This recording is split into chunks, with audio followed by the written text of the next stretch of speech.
Guys welcome to our YouTube channel. Guys फिर से आपका अपने इस परिवार में स्वागत है। गाइज आज की वीडियो में हम बात करने वाले हैं यूपी तपेलसी फार्मासिस्ट एलोपैथ भर्ती 2026 जो 560 पदों पे निकल के आई हुई है।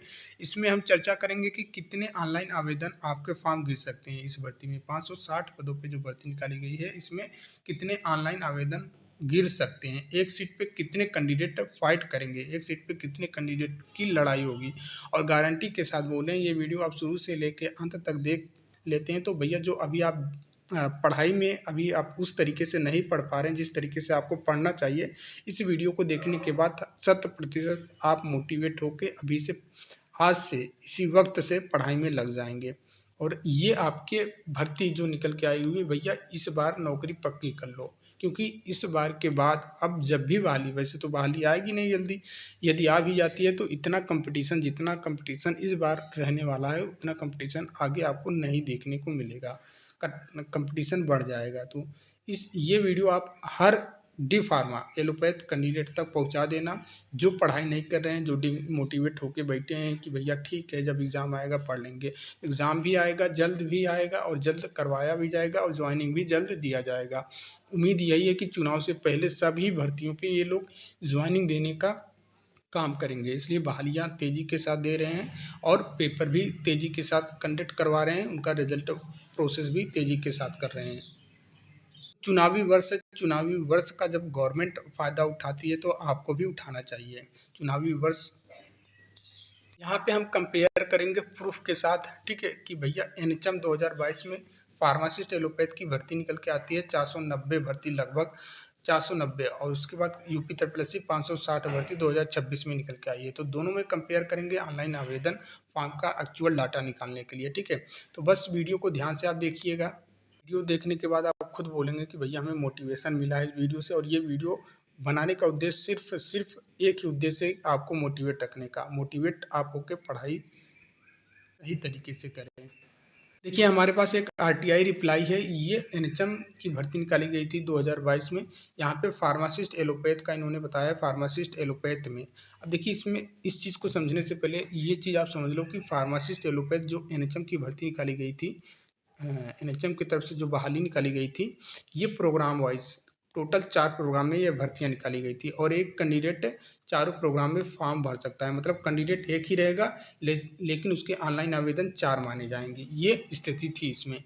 तो इसी के कारण मल्टीपल फॉर्म गिरे थे, तो उसकी मल्टीपल फॉर्म गिरने के वजह से ये 72,937 फॉर्म टोटल यहाँ पे बताया गया कि total number of applicant receive including duplicate और कॉमन फॉर्म, कॉमन और डुप्लीकेट सभी को मिलाकर 72,000। प्रोग्राम 4 था, मतलब एक कैंडिडेट 4 फॉर्म फिलअप किया था, ठीक है। मैक्सिमम कैंडिडेट ने 4 करके फॉर्म को अप्लाई किया था, क्योंकि एनएचएम के तरफ से जो भर्तियां निकाली जाती है वो निःशुल्क, मतलब कोई ऑनलाइन आवेदन वहाँ पे फ़ी वाला सिस्टम नहीं था कि भैया आपको फ़ी देना है, इसलिए सभी ने अपना अपना फॉर्म सभी प्रोग्राम में भरा हुआ था। अब यहाँ पे हम एक्चुअल में ये देखेंगे कि एक्चुअल में नंबर ऑफ कैंडिडेट कितने हो सकते हैं। 72,000, आप यहाँ पे 72,000 पकड़ो, ठीक है, 72,000, ठीक है। अब भर्ती आपकी निकल के आई है 4 प्रोग्राम में, ठीक है, 4 प्रोग्राम में, लेकिन हम यहाँ पे ये पकड़ के चलते हैं कि एक कैंडिडेट 3 फॉर्म को भरा होगा, जबकि 4 फॉर्म, किसी ने 4 फॉर्म पूरा कंप्लीट ही, बहुत सारे कैंडिडेट ऐसे थे जो 4 फॉर्म भरे हुए थे, बट हम यहाँ पे 3 ही पकड़ रहे हैं। तो इसको डिवाइड करेंगे तो एक्चुअल जो नंबर निकल के आएगा 24,000, लगभग 24,000 लोगों ने ऑनलाइन आवेदन किया था 490 पदों पे जो बहाली आई हुई थी एनएचएम 2022 में, ठीक है। अब ये कंडीशन नंबर फर्स्ट हो गया कि भैया 24,000 लोग, 24,000, ये तो तय हो गया कि आपकी भर्ती में 24,000, अभी नहीं, अभी एक्चुअल डाटा देखिए इससे कम हो जाएगा। 24,000 जब एनएचएम की बहाली आती है, और यहाँ पे एलिजिबिलिटी इन्होंने क्या रखा था, ठीक है, बी फॉर्म रखा था, डी फॉर्म रखा था, एम फॉर्म रखा था, और अदर स्टेट वालों के लिए भी मौका दिया गया था। अदर स्टेट वाले भी फॉर्म को अप्लाई किए थे, बस उनका रजिस्ट्रेशन ट्रांसफ़र होना चाहिए उत्तर प्रदेश में, वो लोगों ने करवा भी लिया था, ठीक है। ये स्थिति है। अब हम यहाँ पे देखेंगे कि भैया, यहाँ पे देखेंगे कि बेसिक ओवरव्यू यहाँ पे निकाले हैं, मूल जानकारी निकालें कि एनएचएम 2022 फार्मासिस्ट में कुल पद 490 थे एलोपैथ फार्मासिस्ट का। भर्ती जो है प्रोग्राम वाइज निकल के आती है 4 प्रोग्राम में, मतलब फॉर्म मल्टीपल गिरे हुए थे, एक कैंडिडेट लगभग 4 फॉर्म को अप्लाई किया हुआ था, ठीक है। उसके कारण टोटल नंबर ऑफ जो दिखा रहा है वहाँ पे 72,000। बट यहाँ पे एक्चुअल जो कैंडिडेट थे 25,000 के आसपास कैंडिडेट थे जिन्होंने 2022 में फार्मासिस्ट का फॉर्म अप्लाई किया था। यहाँ पे एलिजिबिलिटी हम देखेंगे, एलिजिबिलिटी इन्होंने क्या रखा था भैया 2022 में, जो फार्मासिस्ट की एनएचएम की तरफ से बहाली आई है, इसमें इन्होंने एलिजिबिलिटी रखा था D pharm, B pharm, M pharm, और अदर स्टेट भी अलाउ था। पेट रिक्वायरमेंट नहीं, पेट की ज़रूरत नहीं थी, ठीक है। इसके कारण आप पहुंच जा रहे हो कितना, 25,000 की 25,000 संख्या कैंडिडेट थे, 25,000 कैंडिडेट थे एनएचएम 2022 में। अब यहीं पे अब यहीं पे अब जो 2026 में 560 पदों पे भर्ती आई है, इसमें कितने ऑनलाइन आवेदन फॉर्म गिर सकते हैं, तो भैया देखिए ज़रूरी बातें ये है कि पेट इस बार इन्होंने बोला है, इस वाली भर्ती में पेट बोल दिया कि पेट 2025 होना चाहिए, ठीक है। अब ऐसे बहुत से कैंडिडेट हैं जो यूपी के ही होकर पेट और पेट का फॉर्म नहीं भरा था या फिर पेट का एग्ज़ाम नहीं दिया था। अदर स्टेट वालों की तो बात छोड़ ही दीजिए आप, ठीक है। लेकिन उत्तर प्रदेश के ऐसे कई फार्मासिस्ट एलोपैथ कैंडिडेट हैं जो पेट ही नहीं दिया था। पेट के कारण संख्या क्या हो गया, फिल्टर हो जा रहा है, ठीक है। भीड़ क्या हो जा रही है, फिल्टर हो जा रही है, ठीक है। इस बार पेट 2025 से बहाली आई हुई है, तो बहुत सारे ऐसे फार्मासिस्ट भाई हैं जो लगातार पेट दे रहे थे, बट इस बार 25 में इन्होंने पेट दिया ही नहीं। उनको लगा कि बहाली आएगी ही नहीं, कोई मतलब है ही नहीं, जबकि वैलिडिटी 3 साल का बताया गया था पहले से। तो बहुत से कैंडिडेट यहाँ से फिल्टर हो जाते हैं। और दूसरी बात, सबसे भारी संख्या में फिल्टर होने का कारण बी फार्मा, यहाँ पे बी फार्मा एलिजिबल नहीं है, ठीक है। यदि आप बी फार्मा के कैंडिडेट हैं, फॉर्म भर सकते हैं, फॉर्म भरेंगे, कोई मतलब है ही नहीं, रिजेक्ट हो जाएंगे आपको। आप कोर्ट भी चले जाओ, सुप्रीम कोर्ट चले जाओ, हाई कोर्ट चले जाओ, कहीं पे भी चले जाओ, बट आपकी जो यहाँ पे एलिजिबिलिटी रखी गई है वो डी फार्म ही रहेगा, ठीक है। किसी भी हाल में नहीं बदलने वाला है, ठीक है। वो अलग की बात है कि भर्ती डिले हो जाएगी, एक साल, 2 साल, 3 साल भी डिले हो सकता है, बट ये मत सोचना कि यहाँ पे बी फार्मा वालों को भी मौका मिलेगा। बी फार्मा को बिल्कुल भी मौका नहीं मिलेगा। इतिहास गवाह है, यूपी तत्पलसी से भर्ती निकल के आती है जेई की, सिविल जेई की। जो बीटेक वाले कैंडिडेट थे वो पहुंच जाते हैं कोर्ट, बोलते हैं कि हमारा बोर्ड एक है, हमारा सब कुछ एक है, ये है, फलाना है, ढिमकाना है, तो हमें क्यों एलिजिबल नहीं किया जाता, सिलेबस एक है, ये है, दुनिया भर की चीज़ें वहाँ पे बताते हैं। तो उनको क्या कर दिया जाता है, सुप्रीम कोर्ट से बाहर कर दिया जाता है कि भैया कोई नहीं सुनने वाले हैं, हम बोल दिए हैं तो बोल दिए हैं कि डी फार्मा तो डिप्लोमा तो डिप्लोमा, उसी प्रकार से डिप्लोमा यहाँ पे भी मान रहेगा, ठीक है। तो बी फार्मा, एम फार्मा वाले फिल्टर हो गए हैं ऑलरेडी, ठीक है। तो ये फिल्टर होने के कारण अब हम वहाँ पे देखे थे एनएचएम, ठीक है।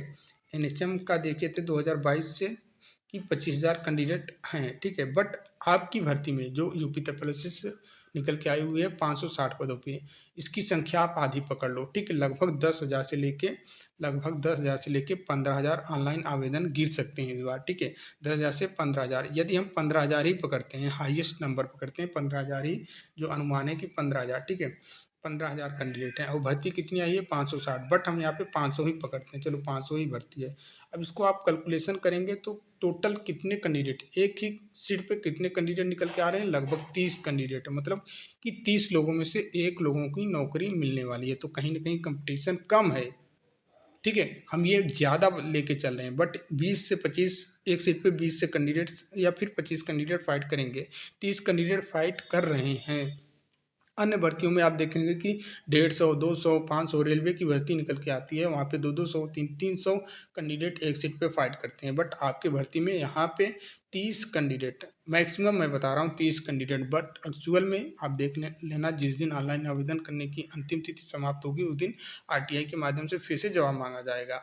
आरटीआई के माध्यम से जवाब मांगा जाएगा कि भैया बताओ 560 पदों पे जो एलोपैथ फार्मासिस्ट की बहाली आप दिए हो, इसमें नंबर आप कैंडिडेट कितने ऑनलाइन आवेदन किए हैं, नंबर ऑफ कैंडिडेट की संख्या कितनी है, कैटेगरी वाइज आप बताने का प्रयास करें। तो ये डाटा जैसे ही आता है वैसे हम फिर आप वीडियो बना के आपको समझाएंगे और दिखाएंगे कि भैया जो हमने एक्सपेक्टेड बताया था कि इतने ऑनलाइन आवेदन गिर सकते हैं उतने ही आए हैं।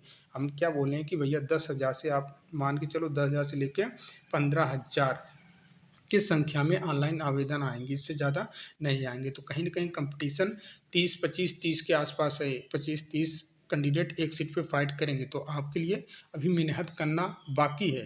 तो आप अभी से लग जाओ और 30 लड़कों के बीच में एक नौकरी अपना हासिल करो, ये देखो कि भैया 30 लोगों की भीड़ है, मतलब 29 लोग बाहर होंगे, तब भी है लड़ाई। ऐसा नहीं है कि बिल्कुल आपने फॉर्म भर दिया तो नौकरी ही लग जाएगी, ऐसा बिल्कुल भी नहीं। थोड़ा बहुत पढ़ेंगे तो काम हो जाएगा, यदि नहीं पढ़ेंगे, फॉर्म भर कर बस मौज काटेंगे तो कुछ भी नहीं होगा। ठीक है। ये भी ना सोचें कि कोर्ट में जाने से बी फार्मा वालों को मौका मिल जाएगा, एम फार्मा वालों को मौका मिल जाएगा, तो ऐसा कुछ भी नहीं है। डी फार्मा तो डिप्लोमा, केवल डिप्लोमा। अब आयोग केवल यही बोलता है कि भैया जो हमने नोटिफिकेशन में, और ये सुप्रीम कोर्ट का आर्डर है भैया, कि जिस दिन बहाली आती है, नोटिफिकेशन में जो मेंशन हो जाता है उसके बाद कोई रूल बदल नहीं सकता है। ठीक है। तो यही दिखा के आयोग पहुंच जाएगा कि देखो ये सुप्रीम कोर्ट का ऑर्डर है कि भैया नोटिफिकेशन जारी करने के बाद बीच में रूल नहीं बदले जा सकते हैं। ठीक है। तो अब हम रूल नहीं बदलेंगे कि डी फार्मा से बी फार्मा को भी एलिजिबल कर दें, तो ऐसा कुछ भी नहीं होने वाला है। यहाँ पे ऑलरेडी आयोग सब कुछ तैयारी बना के नोटिफिकेशन रिलीज किया है, इसलिए इतना दिन समय लिया, नहीं तो ये भर्ती आपको 2024-25 में ही देखने को मिल जाती है। ऑलरेडी आयोग ने समय लिया है, सोचा है, विचारा है, तब भर्ती को रिलीज किया है। तो आप लोग बिल्कुल मोटिवेट होकर पढ़ाई करें सही तरीके से। इस बार एक सीट पे आप अपना नौकरी पक्की कर लो भैया, 560 पदों में से एक सीट पक्की कर लो अभी से, और सही तरीके से प्रॉपर तरीके से कंप्यूटर और जीके पे फोकस करो। जो आपके 35 नंबर के आने वाले हैं नॉन टेक्निकल, कंप्यूटर और यूपी जीके, इस पे फोकस करो, कंप्यूटर और जीके पे, यही आपका सिलेक्शन देगा। ठीक है। 65 नंबर तो वो आपने ऑलरेडी पढ़ा होगा, डिप्लोमा में पढ़ा होगा। ठीक है। और भी भर्तियों की तैयारी आपने किया होगा तो वहाँ पे भी आपने पढ़ा होगा, बट जीके और कंप्यूटर को आपने छोड़ा होगा। तो रिसेंटली में जो भी यूपी में घटनाएं घट रही हैं पिछले 6 महीना या फिर 1 साल के भीतर, जो भी करंट न्यूज़ है उसको पे फोकस करें। ठीक है। और कंप्यूटर में जो सिलेबस दिया है उस सिलेबस के अनुसार कंप्यूटर को सही तरीके से पढ़ें। तो उम्मीद करते हैं सारी चीज़ें आपको क्लियर हो गई होंगी। और जो लोग भी अभी तक ऑनलाइन आवेदन नहीं किए हैं तो अपना प्रॉपर तरीके से डॉक्यूमेंट बनाकर ऑनलाइन आवेदन कर दें। तो उम्मीद करते हैं सारी चीज़ें आपको क्लियर हो गई होंगी। तो मिलते हैं नेक्स्ट वीडियो में, तब तक के लिए जय हिंद, जय भारत।